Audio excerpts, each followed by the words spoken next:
ሰላም ሰላም ውድ አድማጮቻችን ይህ ያያ ስፖርት ነው። ውድ አድማጮቻችን በዛሬ ፕሮግራማችን ቸልሲን የሚመለከት የተለያዩ መረጃዎችን አጠናቅሬ ተመልሼ መጥቻለሁ። ታዲያ እናንተ ያይቱን ላይክ፣ ሼር፣ ኮሜንት፣ ሰብስክራይብ ስታደርጉ የተለያዩ መረጃዎች ፈጠን እያሉ የሚደርሷችሁ። እንግዲህ ቸልሲ በቅድመ ውድድር ጨዋታ ከቅድመ ውድድር በፊት ቅድመ ውድድር ጨዋታን እያደረገ ይገኛል። ባለፉት ሁለት ጨዋታዎች ታዲያ ጥሩ ብቃታቸውን ያሳዩ ተጫዋቾች መካከል አንዱ የሆነው በሁለቱም ጨዋታዎች ላይ ጎል ማስቆጠር የቻለው ማኑኤል ሜጋ በጉዳት ምክንያት የቅድመ ውድድር ጨዋታዎች በጠቅላላ ያልፉታል። የፕሪሚየር ሊጉ ሲጀመር ግን ወደ ጨዋታ ተመልሶ የመሰለፍ እድል እንደሚኖረው የሚጠበቅ ነው የሚሆነው። ወደ አድማጮቻችን ሌላኛው እንግዲህ በጉዳት ስብስብ ውስጥ የሌለው ጆቫኒ ኩንዳ ስብስቡን በኤዥያ ቱር የመጀመሪያዎቹ ጨዋታዎች ቢያልፉትም የመቀላቀል እድል እንዳለው መረጃዎች ያሳያሉ። ቸልሲ እንግዲህ በጉዳት ሁኔታዎች ውስጥ የሚገኙትን ተጫዋቾቹን በጥንቃቄ ማየት እንዳለበት በሕክምና ቡድኑም በሚገባ እያየው የሚገኘው ጉዳይ ነው። ወደ አድማጮቻችን ሌላኛው ጄሰን ዴሪን የሚመለከት ነው። ጄሰን ዴሪ በስፖርቲንግ ሊዝበን በውሰት እንደሚገኝ ይታወቃል። ታዲያ በአስደናቂ ብቃቱ በአስደናቂ ፐርፎርማንሱ ይህ ተጫዋች ተቀይሮ ገብቶ አስገራሚ ጎል ማስቆጠር ችሏል። ይህ የተለየ ትርጉም የሚኖረው ነው የሚሆነው ስቡ ያንም ጎል እንግዲህ ያስቆጠረበት ምክንያት ያስቆጠረበት ጎል ድንቅ ጎል ማስቆጠር ችሏል። አድማጮቻችን ሌሎች መረጃዎቻችን በቀጥታ ማድረሳችን እንቀጥል።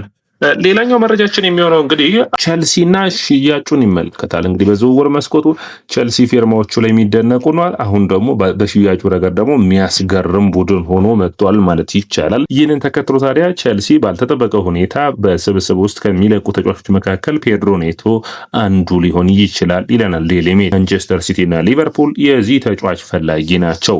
ቸልሲዎች እዚህ ተጫዋች ላይ ያለውን ሁኔታ በሚገባ እያጤኑበት ይገኛሉ። በተለይ ደግሞ ስብስቡ ላይ የትክክለኛ ዋጋ የሚቀርብ ከሆነ ይህንን ተጫዋች የማጣት እድላቸው ሰፊ ሊሆን ይችላል። ምክንያቱም ቸልሲዎች የዚህን ተጫዋች ፐርፎርማንስ ባለፉት ዓመታቶች ውስጥ አይተው አስደናቂ ብቃቱ ላይ ይደርሳል ተብሎ ከሚታሰበው ላይ መድረስ አልቻለም። ስለዚህ ዋጋው ሳይቀንስ ይህንን ተጫዋች ፈጠን አድርጎ መሸጥ ቸልሲ ሊያዋጣ ይችላል ተብሎ ይታሰባል። እንግዲህ ቸልሲ ባይኖ ጊተንስ፣ ስቴፋዮ እንዲሁም ደግሞ አሁን ሊያስፈርሙት የሚፈልጉት አሌክስ ቤጎቪች እንዳለ መርሳት የለብንም። ስለዚህ ከዚህ በፊት ቸልሲ ኮቫቺችን፣ ሃቨርትዝን፣ ማድዌኬ ላይ ያደረገውን ተጫዋቾቹ ብቃታቸው ያን ያክል ካልሆነ ስብስብ ውስጥ ፈጠን አድርጎ የመልቀቅ ባህሪዎችን ቸልሲ ጋር ታያላችሁ። ታዲያ አሁን እዚህ ተጫዋች ላይ ያንን ሁኔታ ማከናወን ችለዋል ማለት የሚቻል ነው የሚሆነው። ነገር ግን ዋጋው ነው እንግዲህ ዋናው የተጫዋቹ ጉዳይ። የ26 ዓመቱ ተጫዋች ኡስማን ዲዮሜንዴ እና ብራድሊ ባርኮላ ከ100 ሚሊዮን ዩሮ በላይ በሚገመቱበት የዝውውር መስኮት ላይ ይህንን ተጫዋች ታዲያ ከፍ ያለ ግምት መስጠት ግድ የሚል ይሆናል።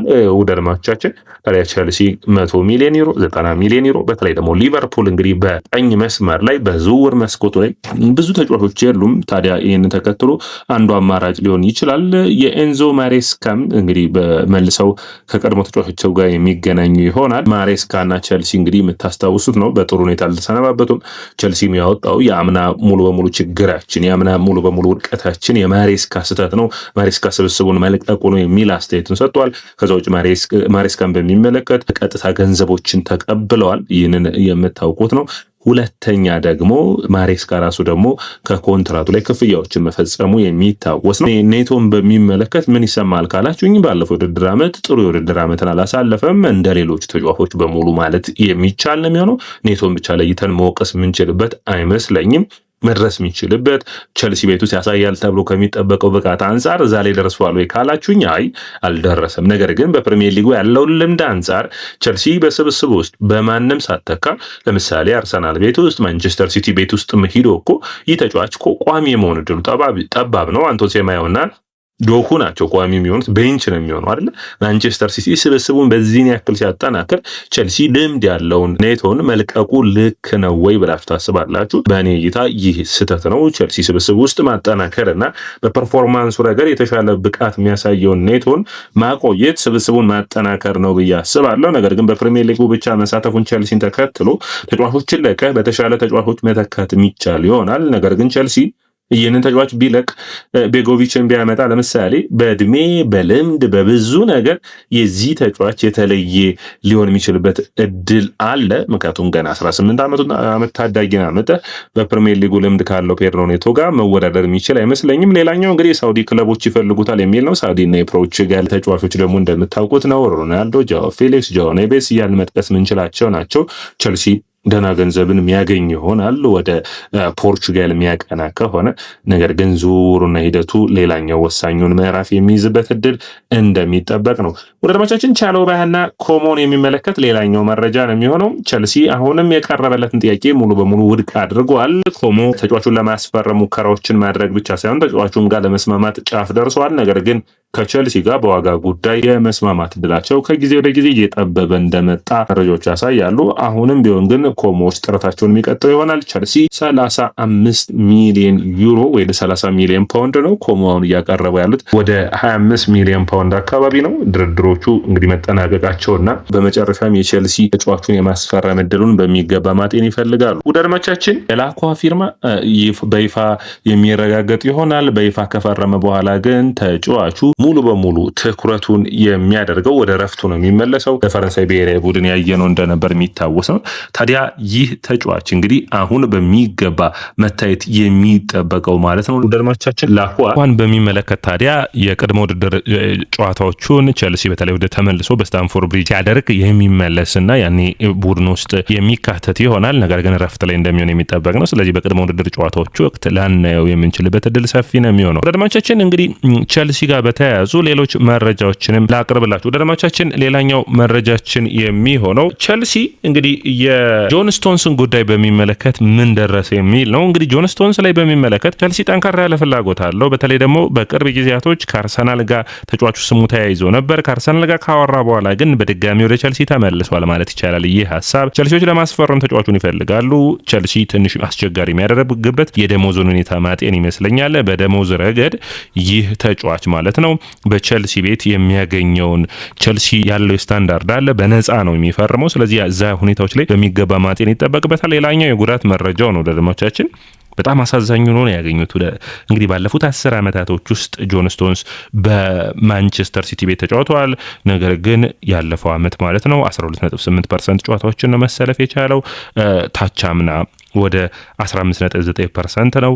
በፕሪሚየር ሊጉ ከፍተኛ የጀመረው 2018-2019 24 ጨዋታዎችን ነው መጫወት የቻለው። ከነዛ ውስጥ 20ውን ብቻ ነው ቋሚ ሆኖ መጫወት የቻለው። በአንድ የውድድር ዓመት ረጅም ደቂቃዎችን የተጫወተው 21 ነው። ያኔ ነው ውድድር ዓመት 1934 ደቂቃዎች ብቻ ነው ማድረግ የቻለው። ማክሲመሙ 56% ነው። ይህ ቁጥር እየታየ ቸልሲ ማስፈረም አለበት ወይ የሚል ነው። እኔ እይታ የጆን ስቶንስን ልምድ በሚገባ መጠቀም ይቻላል። ምንም እንኳን በነፃ ነው የሚያስፈርመው፣ ያንን በሚገባ መጠቀም የሚቻልበት እድል ስላለ ቸልሲ በተከላካዩ ረገድ ልምዱን ማሻሻል ልምዱን ከፍ ማድረግ የሚችል የቡድኑን ጥራት መጨመር የሚችል ተጫዋች ነው ብዬ አስባለሁ።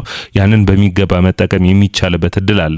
ከሶስቱ የማል ተከላካዮች የማል ተከላካይ መሆን የሚችል ነው። የቀኙን መስመር መሸፈን የሚችል ጥሩ ብቃት አለው። ቸልሲ በተለይ ደግሞ የመሪዎች እጥረት አለበት ስብስቡ ላይና እንደ ጆን ስቶንስ አይነት በፕሪሚየር ሊጉ ፕሩቭን የሆኑ ተጫዋቾችን ማግኘት በቀላሉ የሚታይ ይሆናል ብዬ አላስብም እና ይህንን ተጫዋች ማስፈረም መቻላቸው በዚህ ረገድ ይጠቅማል።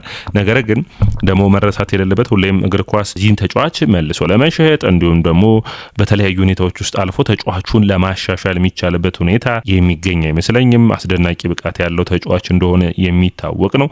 ነገር ግን ሁኔታዎቹን በሚገባ ማጤን ደግሞ የሚያስፈልግ ይሆናል ብዬ አስባለሁ።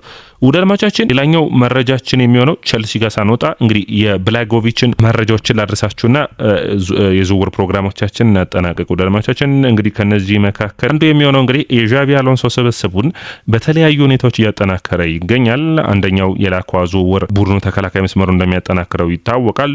ነገር ግን እንግዲህ የቅድመ ውድድር ጨዋታዎችም አንዱ የሚጠበቅ ነው የሚሆነው። በተለይ ሲድኒን እና ቶተንሃም ሆትስፐርስን የሚገጥም ይሆናል። ከዛ በሚቀጥለው ሳምንት ነው እንግዲህ ሌሎች ተጫዋቾቹ የሚቀላቀሉት። ውድ አድማጮቻችን በየዕለቱ ቸልሲን የሚመለከቱ የተለያዩ መረጃዎችን ለማግኘት የያ ስፖርት ላይክ፣ ሼር፣ ኮሜንት፣ ሰብስክራይብ ማድረጋችሁን አትርሱ። ከዛ ውጭ በተለያዩ መረጃዎች እንዲደርሷችሁም ፈጠን እያላችሁ ይህንን የያ ስፖርትን ገጽ መከታተላችሁን አትርሱ።